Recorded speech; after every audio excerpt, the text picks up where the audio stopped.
नमस्ते दोस्तों, स्वागत है आपका द कहानीबाज़ की कहानियों में। हमारी आज की कहानी का नाम है बागी बलिया। आप सुन रहे हैं एपिसोड 4। तो चलिए चलते हैं आज की कहानी की ओर। ये खजाने का कोई सांप बना होता है, आदमी इश्क में दुनिया से बुरा होता है। ज्योति संजय की एकमात्र चचेरी बहन। आमतौर पर गृहस्थ घरों में भाइयों में एक भाई को खेत खलिहान जर जमीन देखने के लिए अपने सपनों अपने ऐश्वर्य की तिलांजलि देनी ही पड़ती है। ये एक नाशुक्रा काम होता है जिसे गृहस्थ परिवार में एक भाई के सिर डाली दिया जाता है। वकील साहब के घर में ये जिम्मेदारी छोटे भाई सुजान सिंह के ऊपर आई। पढ़ने में थोड़े कमजोर सुजान सिंह ने यह जिम्मेदारी खुशी खुशी निभाई। ज्योति उन्हीं की बेटी थी जो गांव में ही रहकर पली बढ़ी और गांव से ही अब शहर रोज आकर कॉलेज की पढ़ाई करती है। सामान्य पितृसत्तात्मक परिवार में जन्म से ही स्त्रियों की स्थिति देखती बुझती ज्योति मेधावी है, मगर अपने ऊपर तीन तीन पिताओं की दृष्टि देखती आई है। पिता सुजान सिंह, बड़े पिता वकील साहब और बड़ा भाई संजय। गांव से इंटरमीडिएट की पढ़ाई के बाद ही माँ ने पिता को लड़का तलाशने के लिए कहना शुरू कर दिया था, मगर वो अपनी मेघा और संजय की जिद के कारण ही आगे पढ़ पा रही थी। सो तीन तीन पिताओं से घिरी ये बच्ची अपने मन की बात बस रफीक से कह पाती थी। आज भी जब उसे मालूम था कि संजय फसल कटाई के सिलसिले में गांव गया हुआ है, तो वो चुपचाप कॉलेज के बाद कार्यालय चली आई।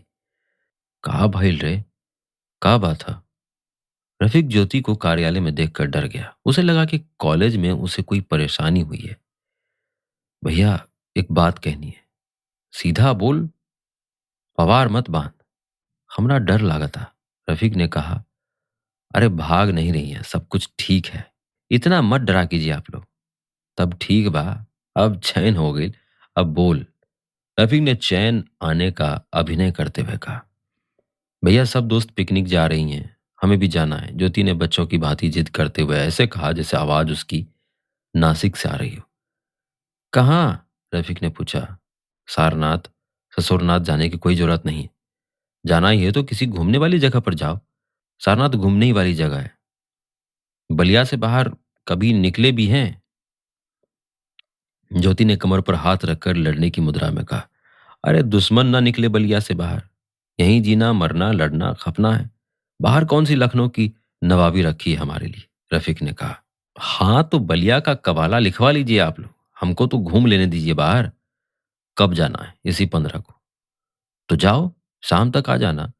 ज्योति ने रफीक के बोले शब्दों पर होंठ बिचकाते हुए कहा, और फिर कहना जारी रखा, जैसे विजय सिनेमा जा रहे हैं फिल्म देखने।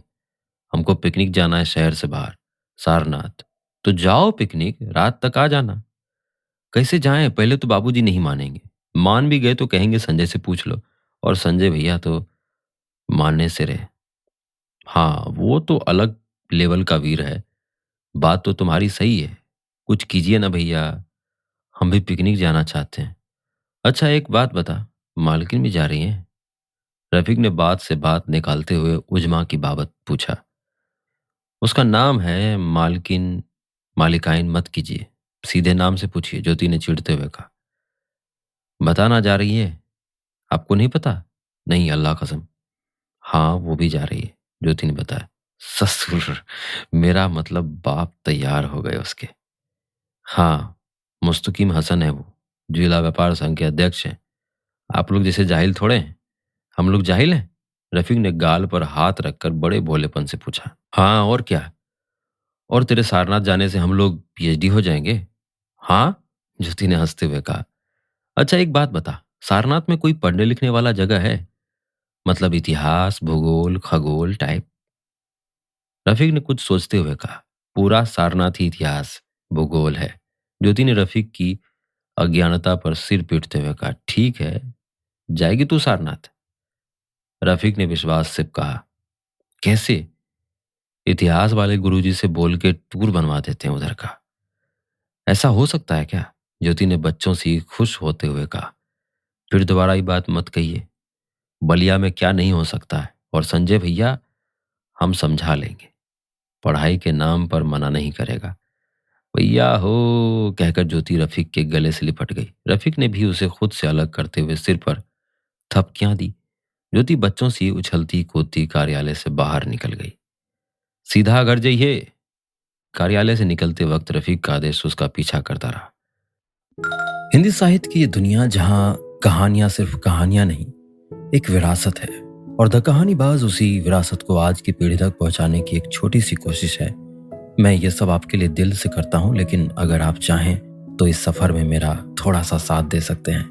आप स्क्रीन पर दिख रहे क्यूआर कोड को स्कैन करके मुझे छोटा सा डोनेशन भेज सकते हैं। चाहे कि एक कप जितना भी सहयोग मेरे लिए बहुत मायने रखता है। आपका हर योगदान मुझे और बेहतर कहानियां सुनाने का हौसला देता है। शुक्रिया दिल से। नेता, क्या हुआ? कॉली है ना अभी? रफीक ने कार्यालय में घुसते ही कोने में लगे पोर्टेबल टीवी की ओर देखते हुए कहा, हाँ भाई। तब काहे सिर पर हाथ रखे हो? रफीक ने टेबल पर रखे रिमोट से आवाज बढ़ाते हुए कहा, मतलब क्रिकेट के अलावा कोई चिंता ही नहीं हो सकती? संजय ने टीवी की रिमोट छीनकर आवाज कम करते हुए कहा, ना, पाकिस्तान से मैच है भाई, इससे बड़ी क्या समस्या? पता है परसों क्या हुआ क्या? संजय ने पूछा। परसों वाला जो डे नाइट मैच था ना, उसमें शाम में लाइट चली गई। भागे दौड़े फिटिंग टेलर के दुकान पर पहुंचे। हाँ, फिटिंग वाला तो बैटरी का जुगाड़ रखा है। संजय ने कहा, हाँ बस उसी लिए। जब पहुंचे तो वैसे ही भीड़ था। दिल नवाज चाचा हमको कुर्सी दिया और कहा कि बैठिए। अभी 42वां ओवर चल रहा था कि रोहित आउट। मेरा मूड भी आउट। अभी विराट आता उससे पहले दिल नवाज चाचा हमारे पास आए और बोले कि जरा बाहर आइएगा। हम चले गए। सोचे कि कुछ अकेले की बात होगी। बुढ़ापे में तो कोई तरह की गुप्त समस्या हो जाती है ना, जो इंसान अकेले में ही बताता है। यही सोच के गए तो भैया पता है क्या बोला? क्या बोला? बोला कि एक एहसान कर दीजिए, आपसे आज तक कुछ नहीं मांगे, आज लेकिन मांगते हैं। हम कहे जान हाजिर है, बोलिए। तो कहने लगे कि अभी बैटरी बंद होगा, एक आदमी पे कंबल डालेंगे, उसको भरेक मारना है, 2 मिनट में बैटरी ऑन हो जाएगा। उससे पहले पहले मूड तो आउट था ही मेरा भी। हम कहे जैसी अल्लाह की मर्जी। बस इतना कहते ही भाई हमारा चुपचाप कंबल लिए आया और भीड़ में एक आदमी के पीछे खड़ा हो गया। बैटरी ऑफ, कंबल डाला, मुंह दबाया और मार लात मार घुसा। 1 मिनट में 40-50 लात लगा के दिल नवाज चाचा कंबल समेत गायब। जब बैटरी आया तो क्या देख रहे हैं कि दिल नवाज चाचा दुकान पर जमे पेंट का पैंचा काट रहे हैं। और उसको हम कूटे थे, वो पता है कौन था? कौन? अब के बिरजू ने पूछा, जो कि साथ ही साथ कमरे में पूजा भी कर रहा था। जमील, दिल नवाज चा का साला। कहते हुए रफीक की हंसी छूट गई। साले हंसाओ मत, हमको अभी टेंशन में होना चाहिए। हंसते हुए ही उसने देखा कि बिरजू पूजा की अगरबत्ती खोसने के साथ ही हंसते हुए लौट गया। सही भाई, अल्लाह कसम। रफीक ने हंस हंस कर लोटपोट हुए जा रहे बिरजू को देखते हुए कहा। लेकिन मारा क्यों? संजय ने हंसते और अटकते हुए पूछा। यही तो हम पूछे कि चाचा इसको काहे सोट दिए? तो कहे कि मत पूछिए मियाँ, इस बज्जात को भीतर कपड़ा इस्त्री करने के काम पर लगाए थे। जब कमबख्त बाहर पानी लेने आता है तो एक ही बात पूछता है, शर्मा जी का लौंडा आउट हो गया ना? शर्मा जी का लौंडा आउट हो गया ना? और देखिए कहते कहते साला आउट करा ही दिया। 99 पर खेल रहा था। 5 मिनट ये हरामी का बेटा चुप हो जाता तो लड़का हमारा 100 कर लिया था। कहते कहते दिलनवा चाचा रुआं से हो गए। हम कहे कि जाने दीजिए चाचा, ऐसा भी कहीं होता है। तो कहने लगे कि आप जानते नहीं हैं, ऐसे ही थोड़े ना मारे हैं। महीनन का गुस्सा है, हमारे बच्चे का 7 सैकड़ा तो यही साला खा गया है। और देखिए रोहित शर्मा को जी का लौंडा तो ऐसे कहता है जैसे बचपन में अंटी गोली खेला है उसके साथ। कहते हुए रफीक गंभीर रहने की कोशिश करते हुए भी हंस पड़ा। साला एक से एक लोग है देश में। संजय अपनी परेशानी भूल कर हंसने लगा। खैर तुम बताओ, सिर पकड़ के क्यों बैठे थे? रफीक ने पूछा। मियाँ, बड़े बाबू ने लिस्ट निकलवाए हैं। ग्रेजुएशन और पोस्ट ग्रेजुएशन मिला के महाविद्यालय में 343 लड़कियां हैं, संजय ने कहा। और तुमको सबको बहन ही कहना पड़ेगा। हाँ, मुंह लटकाने वाली बात तो है ही। रफीक ने फौरन कहा। भाग साले, बात समझो, एक का भी वोट हमको नहीं मिलेगा। हमको क्या, किसी को नहीं मिलेगा, संजय ने कहा। क्यों नहीं मिलेगा? रफीक ने पूछा। लड़कियां आती कहाँ है वोट डालने? संजय ने कहा। फिर वोट कैसे पड़ेगा? एक उपाय है भैया। अब तक चुप बैठे बिरजू ने अचानक ही कहा। क्या? संजय ने अनमने से ही पूछा। आप 333 ठो नेल पॉलिश बंटवा दीजिए उन सबको, और कुछ नहीं चाहिए। देखिए कैसे भक मार के भकाभक वोट गिरेगा आपको। बिरजू ने अपनी समझ के हिसाब से सुझाव दिया। अच्छा सुझाव है, फ्री में मत दिया करो, सेल लग जाएगा। संजय ने उसे घूरते हुए कहा, जिससे बिरजू चुप हो गया। एक मिनट, एक मिनट। रफीक के दिमाग में कुछ कौंधा। उसने फौरन कहा, गलत नहीं कह रहा है ये। क्या? यही कि महाविद्यालय गेट पर खड़े होकर काजल, टिकली, नेल पॉलिश बांटे? संजय ने कहा। इसको दूसरी तरफ सोचो। हम लोगों ने आज तक लड़कों की समस्याएं देखी, सुनी और उसी के मुताबिक काम किया। हमने लड़कियों की ओर ध्यान ही नहीं दिया, क्योंकि हम शुरू से ही मानते आए हैं कि वो वोट देगी ही नहीं। अगर हम उनकी ओर ध्यान देंगे तो हो सकता है कि वो वोट दें, या इसी शर्त पर हम उन पर ध्यान दें कि वोट करें। अगर ये हो गया तो काम आधा हो गया समझो। रफीक ने लगभग खुश होते हुए कहा। लड़कियां और वोट देंगी? काहे मजाक कर रहे हैं भैया? 10 ठो प्रॉक्सी लड़कियां आएंगी, वही आईडी कार्ड और कपड़ा बदल बदल के वोट गिराएंगी। और लड़कियां कम पड़ी तो ये साले कला मंत्री समीज में संतरा डाल के वोट दे आएंगे। बिरजू ने हंसते हुए कहा। यही तो चुनौती है। अगर लड़कियां अब की बार वोट देने आ गई और वोट एक मुश्त गिर गया तो नेता की जीत पक्की। और ये होगा कैसे? लड़कियां तो नेता देखकर रास्ता बदल देती हैं, जैसे हम साले कोई अपशगुन हो। संजय ने मुंह गिराते हुए कहा। अपने मैदान में खेलोगे तो वो नहीं खेलेंगी, उनके मैदान में खेलो, फिर देखो कैसे खुल के आती हैं। पलक से नमक न उठवा दी तो कहना। रफीक ने कहा। उनका मैदान मतलब इतिहास की साइट विजिट। अगले सोमवार सुमित्रा गुरुजी लड़कियों की पूरी बस लेकर सारनाथ रवाना हो रहे हैं। मौका है। फिर अगर लड़कियां जिले में लौट आईं तो एक साथ मिलना मुश्किल हो जाएगा। रफीक ने कहा। सही कह रहे हैं भैया। बलिया में लड़कियों के घर तो सिर्फ एक बार ही जा सकते हैं, बारात लेकर। उसके अलावा गए तो बारात निकाल देगा मोहल्ला वाला सब। बिरजू ने खिखियाते हुए कहा, जिस पर संजय और रफीक को भी हंसी आ गई। लगता है ज्योति उसी टूर में जाने को कह रही थी। संजय ने कहा। तो जाने दो, ठीक ही रहेगा। तुम भी वोट मांगने पहुंचोगी। वो तो ठीक है, लेकिन कहेंगे क्या? लड़कियों के आगे हमारी जुबान नहीं खुलती, तुम्हें पता है। संजय ने कहा। अबे हम चलेंगे ना, लड़कियों के आगे हमारा सब कुछ खुल जाता है, तुम चिंता ना करो। रफीक ने कहा और संजय की पीठ पर सवार हो गया। उधर साले, बेताल लग रहे हैं। संजय ने हाँफते हाँफते हुए कहा। कुंवारे मरोगे नेता, बीवी कहेगी गोद उठाने तो सिर पर उठा लोगे। यहाँ दोस्त बेताल लग रहा है। कहते हुए रफीक कंधे पर से उतर गया। सैदपुर भीतरी, बलिया से बनारस जाने के मार्ग में गाजीपुर का एक छोटा सा गांव। गुजरने वाली ट्रेनों का अल्प और बसों का दीर्घ पड़ाव। सिटी कॉलेज के इतिहास टूर वाली बस यहाँ जलपान इत्यादि के लिए रुकने के पीछे कारण भी था। इस गांव का ऐतिहासिक महत्व। सम्राट संकट गुप्त का शिला स्तंभ यहीं भीतरी गांव में मिला था। इस स्तंभ को गुप्तकालीन प्रमाणिक दस्तावेजों में से एक माना जाता है। पूर्वी उत्तर प्रदेश के स्कूल कॉलेजों का दौरा इस स्थान विशेष के बिना पूरा नहीं होता।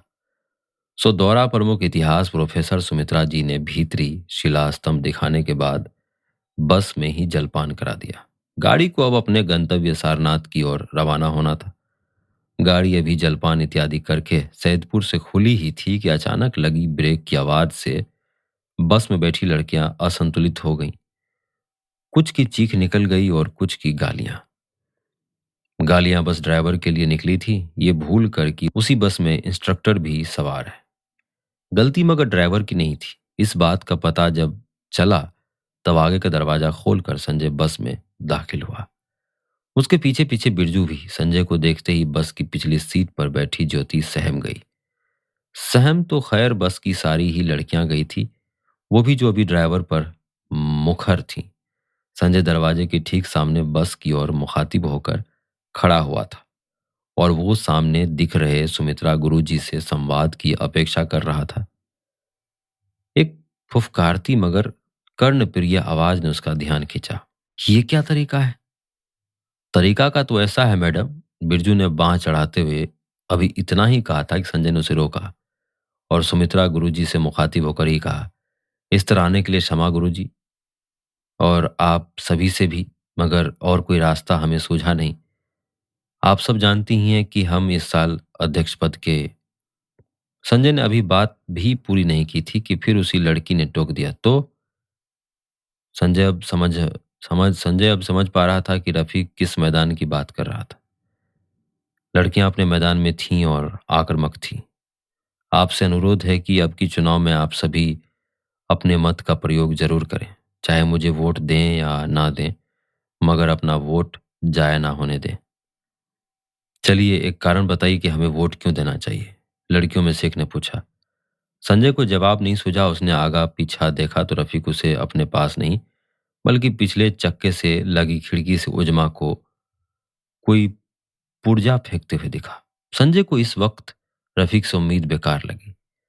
उसे अब ये बाधा खुद ही दूर करनी थी। उसने कहना शुरू किया, ताकि आपके महाविद्यालय का विकास हो सके, ताकि आपकी सुरक्षा के इंतजामात ठीक हो सकें, ताकि आपकी परीक्षाएं समय पर हो सकें। हमारी सुरक्षा की चिंता आप ना करें, वो हम बेहतर जानती हैं। ये कोई कारण ना हुआ। और विकास का तो ये आलम है, लाइब्रेरी के कैटलॉग में 2,500 किताबें हैं और लाइब्रेरी में कुल जमा 60 किताबें मिलती हैं, वो भी फटी हुई। नई किताबें आती तो हैं, मगर किस खोह में चली जाती हैं, ये कभी जानने की कोशिश भी की है आपने? कोशिश छोड़िए, कभी लाइब्रेरी गए भी हैं आप? लड़की की बातें तंज हो रही थी। संजय चुप था। उसके पास कोई जवाब नहीं था। सुनते परीक्षा से पहले क्वेश्चन का इंतजाम हो जाता है। पीछे से बेचेहरा एक आवाज बस में कौंधी, जिस पर सब लड़कियां खिलखिलाकर हंस पड़ी। उस लड़की को भी हंसी आ गई। उसने हंसी दबा ली। आप लोगों की किताबों का इंतजाम हो जाएगा, संजय ने कहा। आप करके दिखाएं, हम वादा करती हैं कि वोट डालने जरूर आएंगी। आएंगी या नहीं? लड़की ने बाकियों से पूछा। सभी ने चिल्लाकर हामी भरी। अगले 1 महीने में आपके विषय की सारी किताबें 3-3 प्रतियों में मौजूद रहेंगी, संजय ने कहा और गुरुजी के पांव छूकर बस से उतरने लगा। और सुनिए, लड़की ने उतरते संजय को टोका। संजय बस की सीढ़ियों पर ठिठक गया। लड़की ने फिर कहा, प्रश्न पत्र का भी इंतजाम हो जाए तो अच्छा। उसकी इस बात पर बस ठहाकों से गूंज उठा। संजय मुस्कुराकर बस से उतर गया। बस अपने गंतव्य की ओर चली। बस के गुजरते ही संजय ने देखा कि रफीक बस के गुजरने के बाद भी बस को हाथ हिलाकर विदा कर रहा था। उसके हाथों में मुस्कुराहट की गति एक जैसी ही तब तक बनी रही जब तक बस नजर से ओझल नहीं हो गई। साले मियाँ, संजय ने अब रफीक के बीच सड़क पर ही दौड़ाया। अरे नेता, देखो देखो, बात सुनो। रफीक ने भागते हुए कहा। संजय ने रफीक को दौड़कर पकड़ लिया।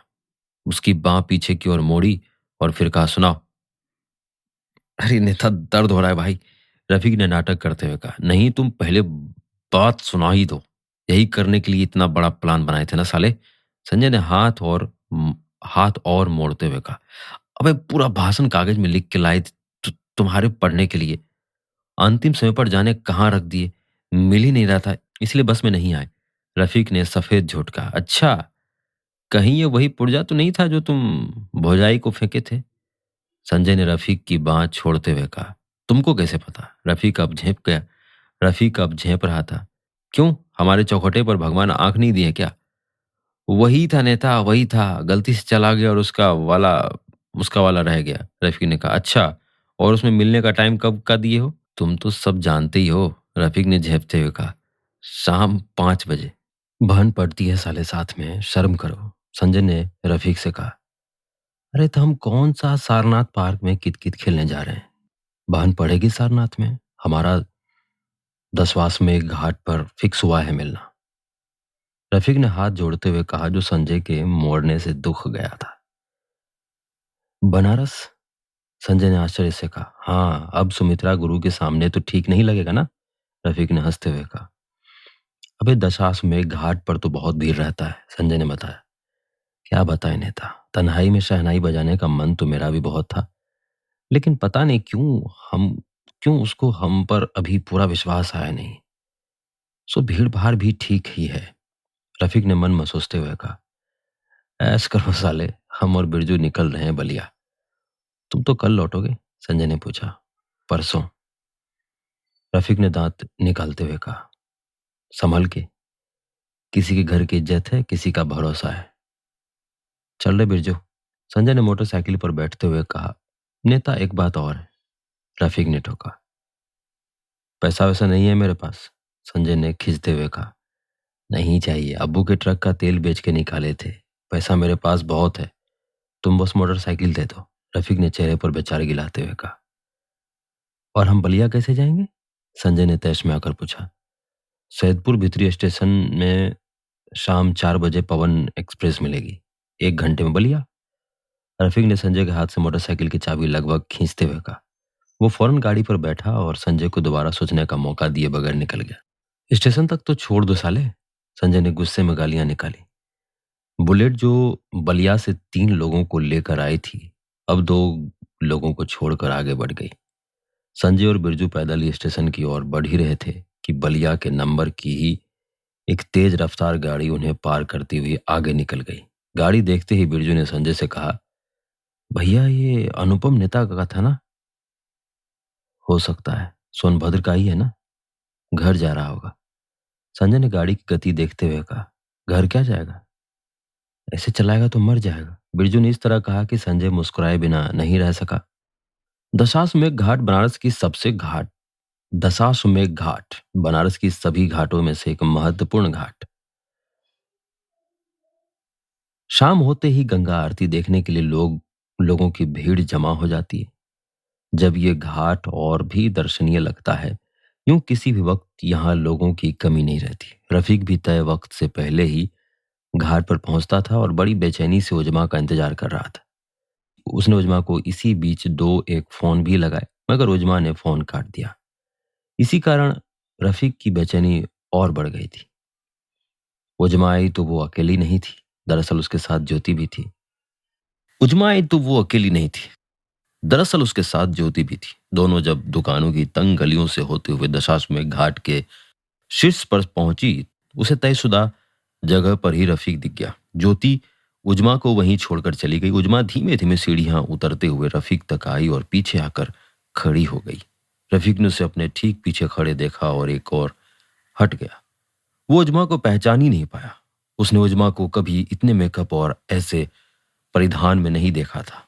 सो उसे लगा कि ये शायद कोई दूसरी लड़की है। उसके पास मोबाइल पर उजमा की जो तस्वीरें भी थी, वो भी बिना किसी श्रृंगार के सादा तस्वीरें थी और आज उजमा अपनी तस्वीरों से भी कहीं ज्यादा खूबसूरत लग रही थी। इसी कारण रफीक ने उस पर से अपना ध्यान हटा लिया। उजमा को जैसे ही रफीक की परेशानी समझ आई, वैसे ही उसके होंठ पर एक मुस्कान तैर गई। रफीक ठीक उसके पीछे चेहरा कर बार बार घड़ी देखता रहा। अब उजमा ने अपना मोबाइल निकाला और रफीक को फोन किया। कहाँ रह गई भाई? रफीक ने बिना हाय हेलो के कहा, पीछे देखें। उजमा ने मुस्कुराते हुए बस इतना ही कहा। रफीक ज्यों ही पीछे मुड़ा, वो उसे देखकर ठिठक गया। अरे तुम? रफीक ने अचरज से कहा। क्यों, किसी और का इंतजार था? उजमा ने भौहों को उचकाते हुए कहा। नहीं नहीं, वो तुम्हें नकाब में देखने की आदत है ना, सो पहचान नहीं पाए। पहले पता होता तो नकाब डालकर ही आती। उजमा ने बुरा सा मुंह बनाते हुए कहा। तुम तो बुरा मान गई, ऐसी बात नहीं है। मेरे कहने का मतलब था। रफीक ने बात पूरी भी नहीं की थी कि उजमा फिर बोल पड़ी। आपके कहने का मतलब था आपको हम पर्दे में ही अच्छे लगते हैं, यही ना? उजमा ने झूठा गुस्सा दिखाते हुए पूछा। रफीक अब उससे हार गया। उसने कहा, लड़कियां कैसे अच्छी लगती है तो मुझे नहीं पता, मगर हाँ, लड़कियां लड़ते हुए बिल्कुल अच्छी नहीं लगती। रफीक की ये बात सुनकर उजमा मुस्कुरा उठी। उसे लगा कि अब वो हार गई है। बैठे? उजमा ने रफीक से कहा। रुको, यहां नहीं, थोड़ा आगे चलते हैं। रफीक ने कहा और दोनों थोड़ा और आगे जाकर घाट की सीढ़ियों पर बैठ गए। उजमा रफीक के बाएं इस तरह बैठी जो दोनों के बीच किसी तीसरे को भी आकर बैठना हो। दोनों के बीच उसने अपने साथ लाई किताब रख दी। रफीक ने किताब देखी तो वो बौखला सा गया। लूसेंट सामान्य ज्ञान, हम क्या जहां जनरल नॉलेज पढ़ने आए हैं। रफीक ने किताब को उलट पुलट कर देखते हुए कह ही दिया। हम नहीं, आप। उजमा ने रफीक की ओर देखते हुए कहा। मतलब? रफीक ने फिर आश्चर्य से पूछा। मतलब क्या मतलब? मैं समझ गया आप हमें लेकर जरा भी संजीदा नहीं है। उजमा ने चेहरा रफीक पर हटाकर गंगा नदी की ओर देखते हुए कहा। जान, मेरे तुम्हारे प्यार में सामान्य ज्ञान कहाँ से आ गया? रफीक किताब बीच से हटाकर थोड़ा और नजदीक से रखाया। आप करते क्या है? उजमा थोड़ा और खिसकती हुई बोली। करता क्या हूं मतलब? प्यार करता हूं तुमसे। रफीक ने सीधा ही कहा। अच्छा, अलावा उसके? उजमा थोड़ा और खिसक गई। और क्या करना चाहिए? रफीक ने पूछा। पढ़ना चाहिए। 2 महीने पहले आपने बताया था कि आपने बीएड का फॉर्म भरा है। उजमा ने पूछा। हाँ, वो अब्बू ने जबरदस्ती भरवा दिया था, वरना मुझे तो, आपको तो गाड़ी दौड़ानी है, लड़कों को पीटना है, नेतागिरी करनी है। ये बात तो हम बलिया में भी करते ये बात तो हम बलिया में भी करते ही रहे हैं। क्या फिर वही बात करनी इतनी दोहराई हो? रफीक ने थोड़ा कुढ़ते हुए कहा। गुस्से और परेशानी के भाव उसके चेहरे पर उभर आया। उजमा थोड़ा सा नर्म हुई।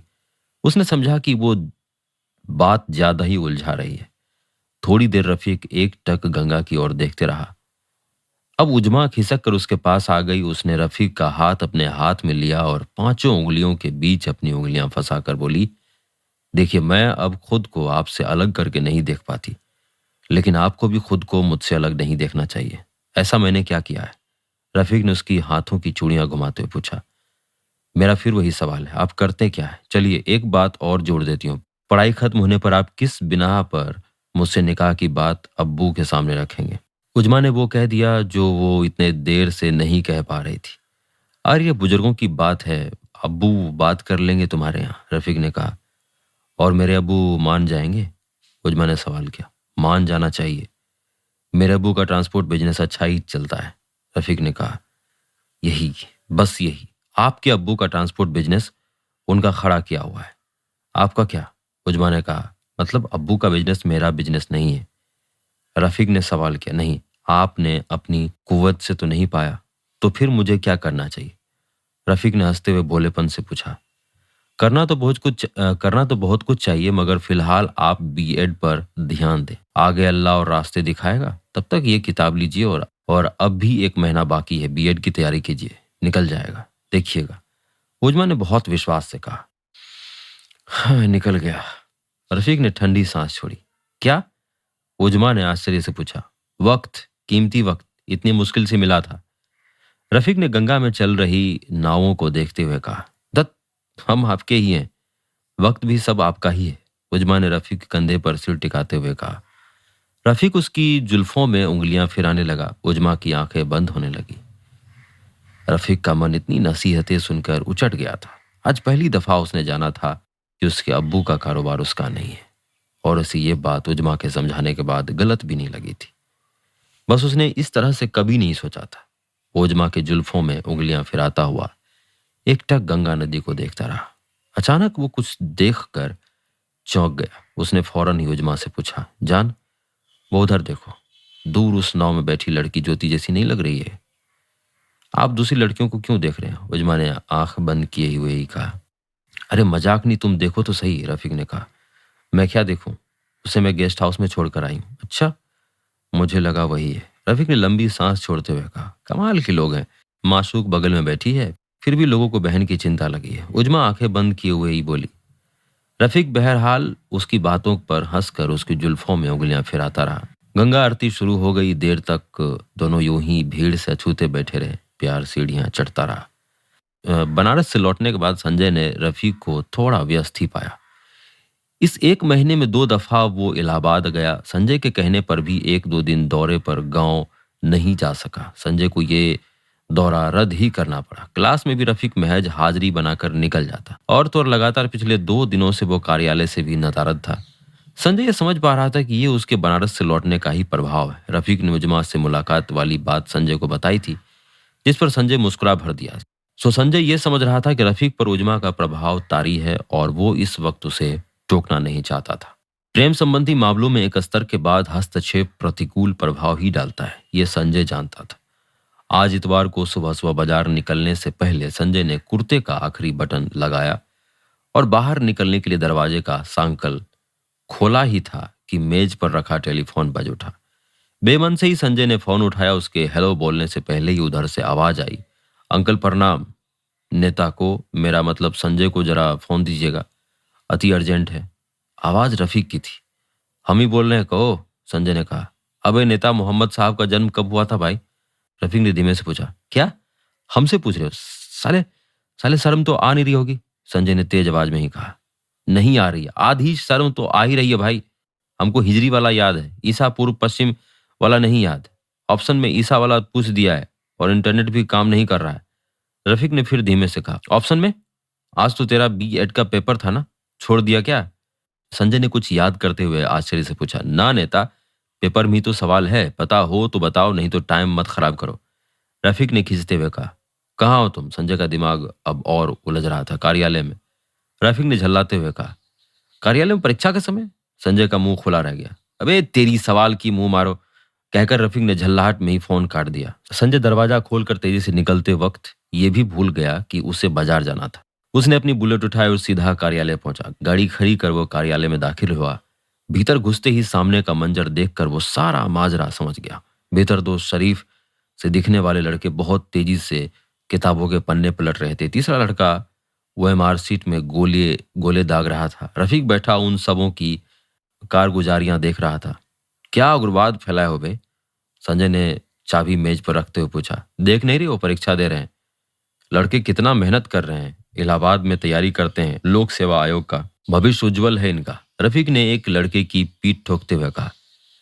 संजय देखते ही समझ गया कि रफीक ने किसी तरह से बीएड के प्रश्न पत्र निकलवा लिए हैं और अब वही प्रश्न पत्र वो तैयारी कर रहे हैं, लड़कों से हल करवा रहा है। उसने फिर भी पूछा, पेपर कैसे ऊपरी आया है? बड़े बाबू बड़े ही छोटे इंसान निकले नेता। थोड़े से दाम पर बालकनी से बाहर कर दिए प्रश्न पत्र और उत्तर पत्रिका। लड़के भर दें तो हम भी मास्टर कहलाना शुरू करें, फिर अपने पैरों पर खड़े हों हम भी। वो भी कहे कि पति हमारा मास्टर है। फिर अब्बू की गाड़ी पर लिखवाए मास्टर जी ट्रांसपोर्ट सर्विस। फिर निकाह, फिर वलीमा और फिर सुंदरम टॉकीज का cinema, morning show at night. Rafiq ने टांग पसारते हुए कहा, तुम्हारे किस्मत में मास्टर कहलाना लिखा ही नहीं है मियाँ। संजय ने प्रश्न पत्र देखते हुए कहा। उत्तर पुस्तिका वो पहले ही देख चुका था। क्यों, क्या कमी है हमें? हम क्या किसी से पतला मुद्दे हैं? रफीक ने हैरानी से देखते हुए संजय से पूछा। सच्ची बात बोल रहे हैं, ये देखो, क्वेश्चन पेपर ए ग्रुप का है और आंसर शीट सी ग्रुप का। संजय ने दोनों पर मुद्रित शब्द दिखाते हुए कहा। मतलब? रफीक का सिर घूम गया। मतलब मत समझो, बस ये कि ये दोनों अब रद्दी का टुकड़ा है। संजय ने कहा, इसके पापा की। रफीक ने पुरुष विरोधी गाली देते हुए कहा, गद्दारी कर गया बड़े बाबू। अब निकाह कैसे होगा? रफीक दोनों हाथों से सिर पकड़कर बैठ गया। लड़के लड़के समझ गए कि अब सवाल हल करने का कोई फायदा नहीं। उनमें से एक लड़का उठा और आस्तीन ठीक करता बोला, भैया पैसा। संजय ने लड़के की ओर देखा। रफीक अब भी हथेलियों के बीच सिर देकर बैठा था। इससे पहले कि वो कुछ कहता, संजय ने ही कहा, बाबू स्टूडेंट हो, बाबू स्टूडेंट हो, अब तुमसे क्या पैसा लें, चलो जाओ। लड़कों की समझ में हठात कुछ भी नहीं आया। उन्हें जड़वत खड़ा देख संजय फिर मुस्कुराया। अरे भागो, शेर बैठा है, अभी उठ गया तो बटवा में जो भी रखे हो वो भी निकाल लेगा, चलो भागो। लड़कों के निकलने से पहले ही रफीक उठा। उसने उत्तर पुस्तिका उठाई और बाहर निकल गया। अगले दिन समाचार पत्रों में खबर आई, सिटी डिग्री कॉलेज के नोटिस बोर्ड पर बीएड की उत्तर पुस्तिका पाई गई। बलिया केंद्र की बीएड की सभी पुस्तकें निरस्त। उजमा को जब मालूम हुआ तो उसे ऐसा दुख हुआ जैसे पूरी दुनिया उसके प्यार के खिलाफ साजिश कर रही हो। वो मायूस तो हुई मगर इसी बात से खुश रही कि रफीक ने उसकी बात समझी, मानी और अगर यूं ही मानता रहा तो सब कुछ अच्छा अच्छा होकर रहेगा। किसी के इश्क में सब कुछ भुलाए बैठे हो, दुनियादारी भी कोई चीज हुआ करती है। छात्र राजनीति एक प्रशिक्षण संस्था भी है जो भविष्य के लिए राजनेता तैयार करने की सीधी भर्ती है। यदि पारिवारिक या बपौती राजनीति प्राप्त नहीं है तो ये एक तपस्या है उन सभी जोशीले युवाओं के लिए जो सेवा ही धर्म समझते हैं।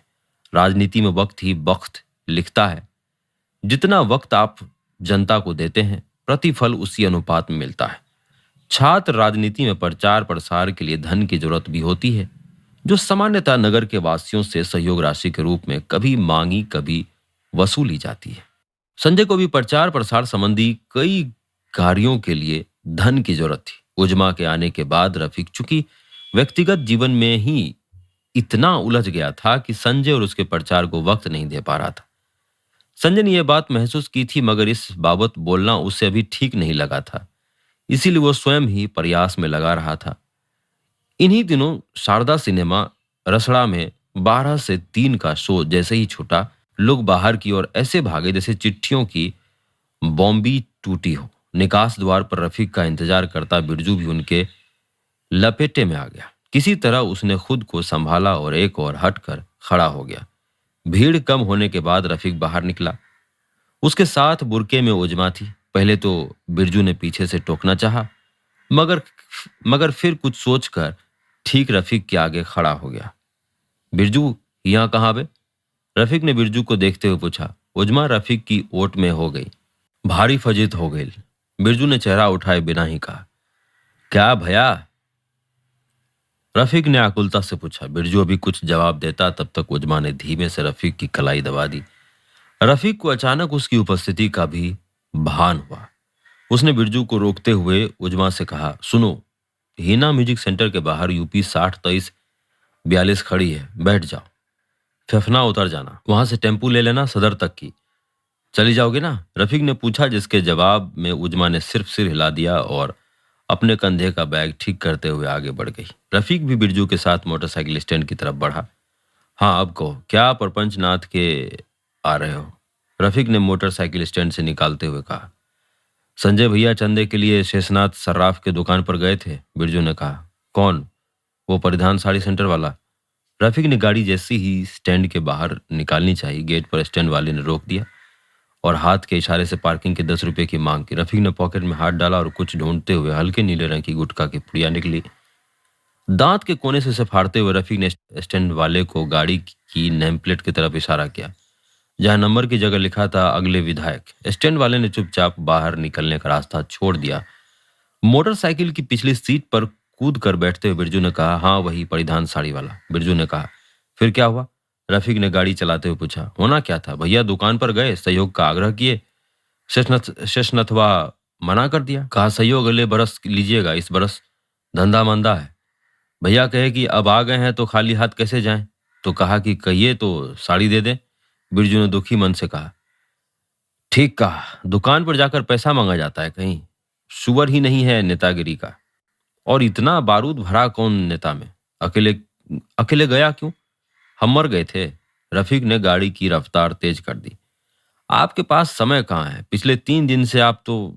बिरजू अपनी हैसियत से ज्यादा बोल गया। रफीक ने गाड़ी अचानक धीरे कर दी।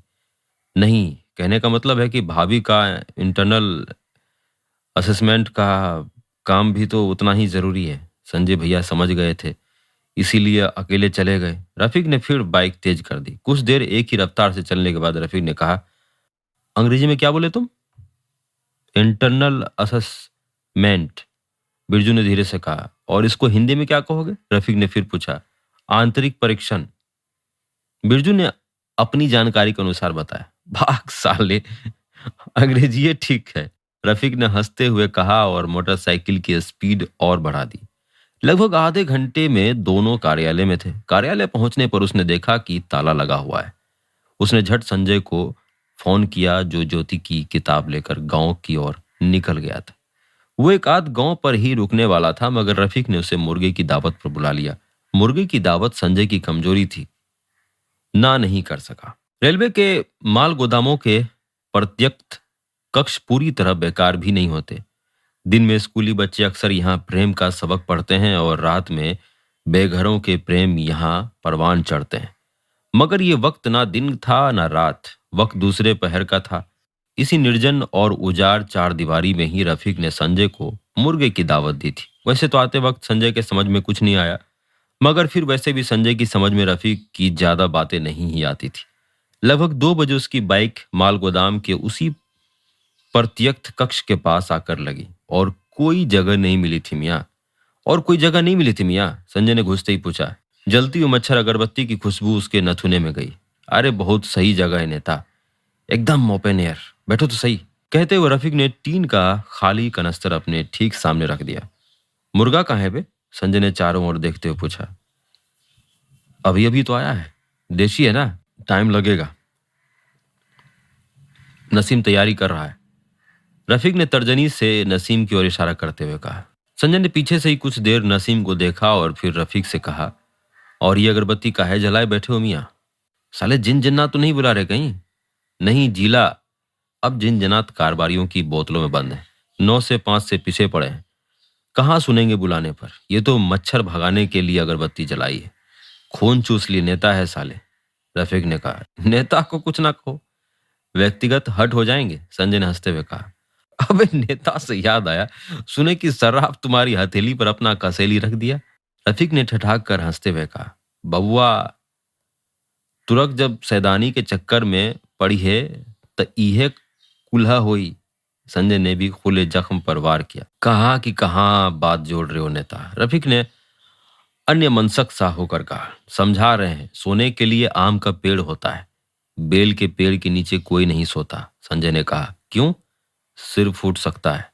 रफीक ने मुस्कुराते हुए कहा, नहीं, कुछ और भी फूट सकता है, और वहां दर्द ज्यादा होता है। संजय ने कुड़ते हुए भी उंगली का इशारा किया। अल्पसंख्यों को डराते हो साले, रफीक ने डरने का नाटक करते हुए कहा। डर ही तो नहीं रहे हो मियाँ, यही तो रोना है। बढ़ रहे हो, और जिस तेजी से बढ़ रहे हो ना, उससे लगता है दूसरा पाकिस्तान बनाओगे। संजय ने फिर मौज ली। नहीं नेता, अब की गलती नहीं होगी, अब की साले तुम्हें हिंदुस्तान दे ही देंगे। कि लो, अब की तुम ही ले लो। रफीक ने दहला डाला, जिस पर संजय ठठाक कर हंस पड़ा। रफीक ने कुछ और कहने के लिए मुंह खोला ही था कि काम में व्यस्त नसीम ने अचानक ही कहा, रफीक भाई, मसाला कितना? कम, हाथों में ना लगे। रफीक ने कम से कम शब्दों में बात खत्म की। साले अभी तैयारी कर रहे हो? पकेगा कब? संजय ने पूछा। मसाले में ही समय लगता है नेता। साला मच्छर बहुत काट रहा है, अगरबत्ती यहाँ लाते हैं। कहते हुए रफीक उठ गया। गोरे लोगों को मच्छर ज्यादा काटते हैं, संजय ने कहा। ओह हो, फिर तो उसको बड़ी मुश्किल होती होगी नेता। रफीक ने जलेबी नुमा अगरबत्ती दोनों के बीच में रखते हुए कहा। किसको? संजय ने पूछा। तुम्हारी भाभी को, और किसको? मुश्क, अंबर, जाफरान, सब भूल जाते हो नेता। रफीक ने बरबस आ रही मुस्कुराहट को रोकते हुए कहा। जाए मियाँ राम। संजय ने अपने दाहिने हाथ से सिर पीटते हुए कहा। रफीक अभी हंसी रहा था कि नसीम ने फिर टोका। भैया, मसाला तैयार है, चख लीजिए। सूखा है ना, देख लो। रफीक ने उठते हुए कहा। धर लेगा। नसीम ने कम से कम शब्दों में कहा। वो दरअसल इससे ज्यादा शब्द कह ही नहीं सकता था, क्योंकि वो देसी मुर्गा बना ही नहीं रहा था। वो बना रहा था देसी बम। कम बारूद और ज्यादा आवाज वाला छोटा बम, जिसे बड़े आकार का पटाखा कहना ज्यादा सटीक रहता। रफीक ने उठकर चुपचाप वो बम नसीम के हाथ से ले लिया। उसने धीरे से अगरबत्ती के सिरे से बम का पलीता सेंक दिया और अपनी हथेली में छिपाए ही आगे बढ़ा। नसीम को पहले से ही इस बात की नसीहत थी कि उसे संजय के पीछे जाकर खड़े हो जाना है। वो बोतल लेकर बाहर हाथ धोने की बहाने ठीक संजय के पीछे जाकर खड़ा हो गया। रफीक संजय के ठीक सामने कनस्तर खींचकर उस पर बैठते हुए बोला, नेता, जरा अपना दाहिना हाथ दिखाओ। स्टेशन रोड वाले तोता बताएगा। पंडित जी से ज्योतिषी सीख रहे हो क्या मियाँ? कहते हुए संजय ने बिना कुछ सोचे समझे हाथ आगे दिया। रफीक को यही चाहिए था। उसने अपने हाथ से उसके हाथ को इस कदर कस कर पकड़ लिया जैसे वो उसके हाथ में कुछ रख रहा हो। संजय को जैसे ही आभास होता कि दोनों हथेलियों के बीच कुछ है, तब तक पलीदा बारूद तक पहुंच चुका था। संजय ने उठाने की कोशिश की, मगर तब तक नसीम ने उसे अपने दोनों हाथों में पीछे से जकड़ लिया। रफीक ने अपना हाथ हटा लिया। बम संजय के हाथ में फटा और उसकी चीख निकल आई। फटते ही नसीम ने हाथों के बंद खोल दिए। जख्म ज्यादा नहीं रहा, मगर हाथ को सेंक लग गई थी। नसीम ने जैसे अपनी कसें ढीली छोड़ी, संजय ने उसके गाल पर बाएं हाथ का एक तमाचा रसीद दिया। नसीम को कदरन बुरा लगना चाहिए था, मगर नहीं लगा। वैसे भी उसकी गलती के लिहाज से यह सजा छोटी थी, और नसीम के पास ये सब सोचने का वक्त भी नहीं था। थप्पड़ खाने के साथ ही वो पुरानी बाल्टी में पड़े पानी को लेकर संजय के सामने रखता हो बोला, भैया, जल्दी से इस हाथ में हाथ डालिए। संजय की प्रतिक्रिया से पहले ही रफीक ने संजय के हाथ को कलाई से बांधकर अपना हाथ भी पानी में डुबाते हुए कहा, नसीम, कॉलेज जाओ और लड़कों से कहो सदर अस्पताल पहुंचे। नेता भैया सराफ को मारने के लिए बम बना रहे थे कि हाथ में ही फट गया, और रास्ते में फ्लाईओवर के नीचे जो अखबार वाले का ऑफिस है, उसमें रामाशंकर मिलेंगे, उनको भी यही बताना। बस नाम ना बताना, कहना कि अपुष्ट सूत्र लिख दें, कल के अखबार में आनी चाहिए। रफीक अभी और कुछ कहता कि नसीम निकल गया। संजय ने मुस्कुराने की कोशिश की, मगर दर्द के मारे विफल रहा। कोशिश कर बस इतना ही कह पाया, हाथ का तो तंदूरी बना दिए मियाँ, अब तंदूरी खिला दो, उसके बाद अस्पताल ले चलो साले। तंदूरी अब सराफ भिजवाएगा बाकायदा। कहते हुए रफीक ने पानी से हाथ बाहर निकाल ली। अगले दिन सुबह सुबह ही शेषनाथ सराफ ने बिरजू के हाथों 1 लाख की सहायता राशि कार्यालय भिजवा दी। डॉक्टर साहब, आज अखबार में क्या है देश दुनिया का हाल? फर्स्ट ईयर के कुछ लड़कों ने डॉक्टर साहब को चाय की दुकान पर अखबार में नजर गड़ाए देखकर पूछा। शाह आलम ने मेवातियों, पठानों और सिखों के हमले से निपटने के लिए जोहरी बाजार के जोहरियों, पहाड़गंज के पंसारियों और महरौली के दुकानदारों पर चुंगी बढ़ा दी है। सैनिकों की तनख्वाह उसी से निकलेगी। बादशाह का आदेश साफ है कि मुश्किलों से निपटने के लिए तिजारती बिरादरी को आगे आकर मदद करनी चाहिए। डॉक्टर साहब ने कहते हुए अखबार बंद किया और लड़कों को देखने लगे। लड़के दबाते दबाते भी अपने ठहाके नहीं दबा पाए। डॉक्टर साहब तुनक कर गालियां निकालते हुए उठ चले। हमारी आज की कहानी में बस इतना ही। मैं आशा करता हूँ आपको ये कहानी अच्छी लग रही होंगी। इसी तरह बने रहिए हमारे साथ और सुनते रहिए द कहानीबाज।